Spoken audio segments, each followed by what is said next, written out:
billions of rands from ordinary South Africans, but it has also had a huge impact on law-abiding public servants. Gordhan is appearing before the Commission of Inquiry into State Capture in Parktown, Johannesburg. The kind of events that took place at the Treasury in late 2015, the manner in which the nuclear issue was dealt with, for example, all began to suggest that there was more to it than an individual act of what we today call corruption. That there's a wider set of intentions and scheme, if you like, that underpins it in some way. So I suppose late 2014, but mainly in 2015, these issues become clearer. But the final penny and the connecting of the dots began late 2016, after the kind of harassment that we were subjected to during 2016. I mean, the logical question must be why? I mean, if a principal doesn't want somebody he or she has appointed to a particular position, you dismiss the person or find grounds to dismiss the person. In this instance, you don't need grounds, as you know. You just don't have to like the person or like what they're doing, and that's the end of your career or your holding of that particular position. So when you begin to see a campaign being run, which we describe later, then one has to ask the question why. And there's some interesting answers that one can actually give to that. So I think spanning that period, 2015 to early 2017, that picture and the haze becomes clearer. And the final penny drops, if you like, once the Gupta emails come into the public domain. That was Minister Pravin Gordhan inside the state capture inquiry. Meanwhile, some political parties were picketing outside the commission whilst Minister Gordhan was testifying, accusing him of being one of the enablers of state capture. While the EFF and Black First Land First side by side outside the Commission of Inquiry into state capture, as the much-awaited testimony of Public Enterprises Minister Pravin Gordhan got underway. Gordhan's testimony, contained in a 69-page affidavit, was leaked to the media 2 weeks ago. Well, it emerged that he met with members of the controversial Gupta family. So now both parties are calling on Gordhan to fully disclose the details of those meetings, and they also want him removed from his position.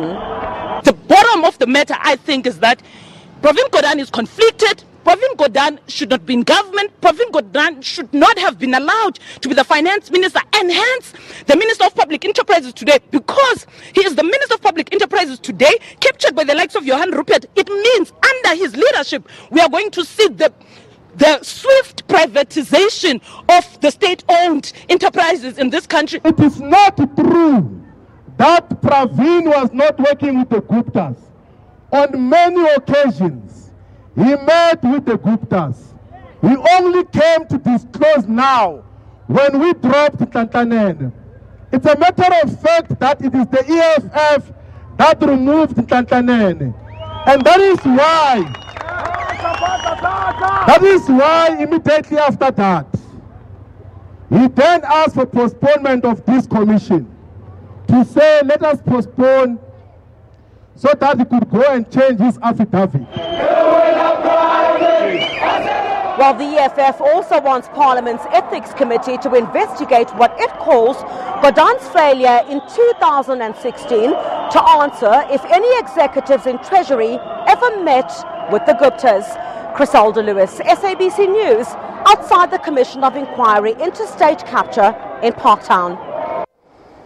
So it turned out to be an eventful day, particularly outside the Commission of Inquiry taking place in Parktown in Johannesburg. Well, to give us a bit of an analysis and some thoughts on what's played out today, we're now joined by Professor Lesiba Teffo, who's a political analyst from UNISA. Prof, thanks very much for joining us. Always a pleasure to talk to you.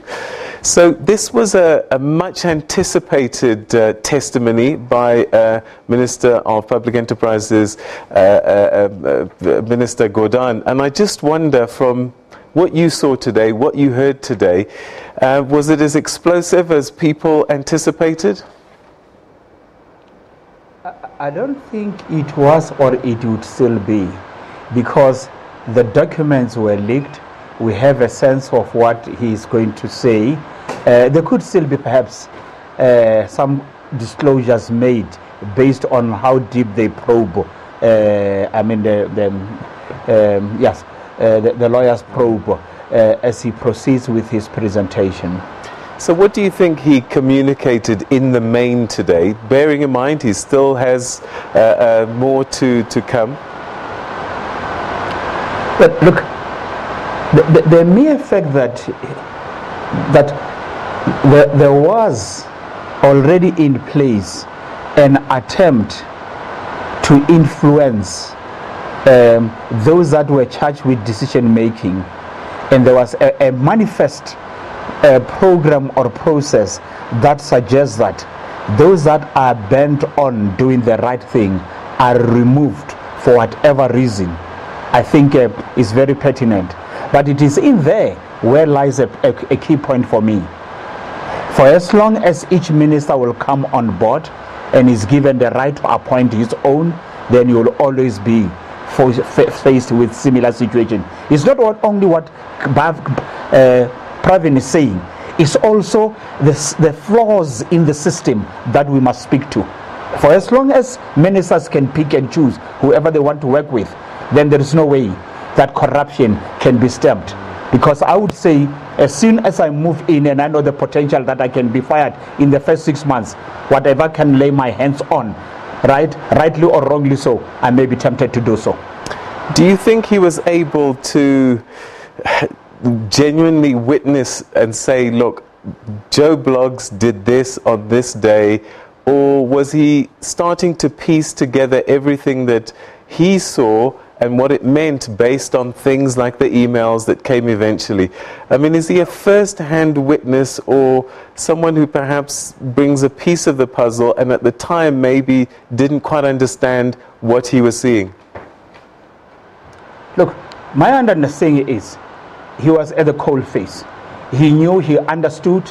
He might not have been active at one stage, but once he came on board, he knew what to do, and he did what he had to do, and he earned the wrath of those who still wanted to perpetuate the looting at the trough. That's one. Number two, he says, I thought perhaps I knew what was going on, but my eyes were wide open once the leaks came through, right? Then those leaks indeed, including myself and many others, told us what we thought was really not the case, or perhaps was just peripheral. All right, so whilst all of this was going on, outside there were two pickets with the same cause, and that's to get rid of Pravin Gordhan. We had the EFF make some really serious allegations about his corruption, his enabling state capture. Your thoughts about what you heard? Yeah, strange bedfellows. Who are they, by the way? They can't even stand each other.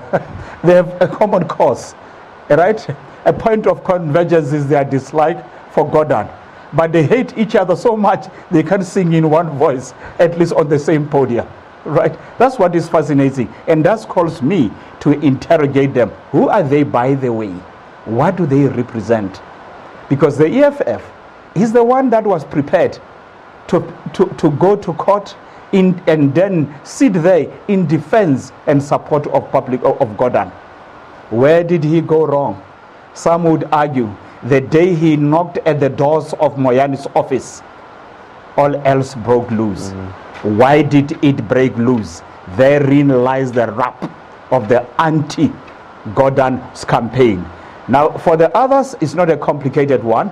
There will be those who say, by the way, these are the Gupta stormtroopers, if they've never failed to live up to that, as far as I'm concerned.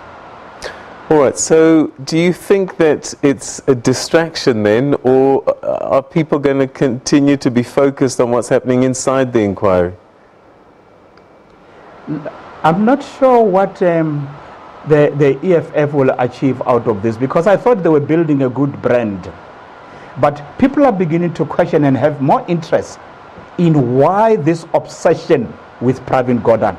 The BLF, I don't think, is worth dignifying with any comment in anything that they do. But I thought the EFF was a party that was really beginning to emerge as one of those main actors going forward. But I think in the past 6 to 12 months, they've been taking some knock, given the conduct that they dispose. I think they are becoming peripheral and irritant. Yes, there was to some extent a necessary irritant, but they are rendering themselves bit by bit irrelevant and inconsequential. They can shout at the top of their voices, but I don't think they're beginning to be taken serious. All right, so perhaps in conclusion, and I want you to take all the evidence that you've heard so far, the testimony that you've heard so far, bearing in mind there's still more to come. Are you starting to see a picture of state capture or not? Yes, undoubtedly. I'm seeing a picture of state capture, and I expect more to come, at least to expose that, which is good for the country. What I want to tell you, Peter, even if the commission were to stop today, for me it has achieved a lot. The exposure to this extent, the fear of the Lord it has sent in those who are colluding, planning and plotting to continue the loot. They know now they can no longer have political cover.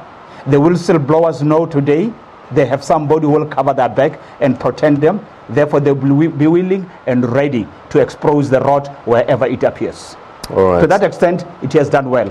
All right. Prof. Lesiba Teffo, thanks very much. Always a pleasure talking to you. Thanks so much for your time. All right. That was Professor Lesiba Teffo from UNISA speaking to us about developments at the state capture inquiry. And Minister Pravin Gordhan returns to the witness stand tomorrow. Vanessa? All right, thank you so much, Peter. Now let's move along, where aspects of the Gatherings Act are unconstitutional, particularly those that require protesters